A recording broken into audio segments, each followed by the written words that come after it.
3 things I quit that finally let me hear God's voice. For years I prayed, God, just speak to me. Just give me a sign, and I got nothing. Turns out he was speaking. I had 3 things blocking the signal. And number 3, nobody told me about. Number 1, I quit assuming his voice will sound dramatic. I was waiting for a thunderclap, a burning bush, a thus saith the Lord moment. So when nothing dramatic happened, I assumed he wasn't speaking. But 1 Kings 19 says, God wasn't in the wind, the earthquake, or the fire. He was in the still small voice, a whisper. The reason you can't hear him isn't because he isn't talking. It's because you're listening for fireworks when he speaks in whispers. Lower your expectations of how he'll speak and watch how much he's been saying. Number 2, I quit consulting everyone before consulting God. Big decisions, group chat. Career questions, Reddit. Relationship problem, my mom, my best friend, 3 coworkers, and Google. All before God. By the time I finally got around to praying, I had been influenced by 17 different opinions.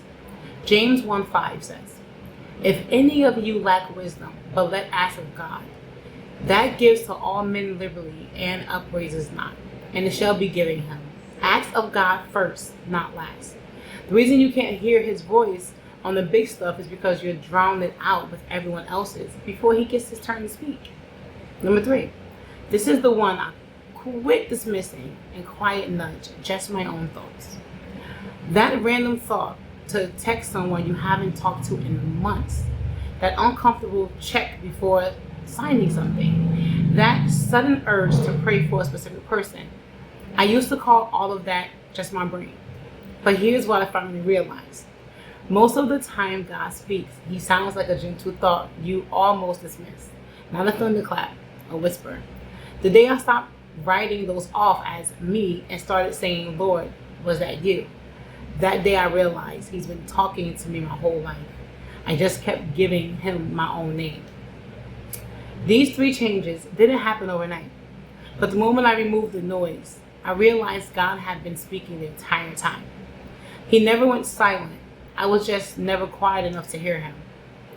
If even one of these hit you, share this with someone who's been begging God to speak.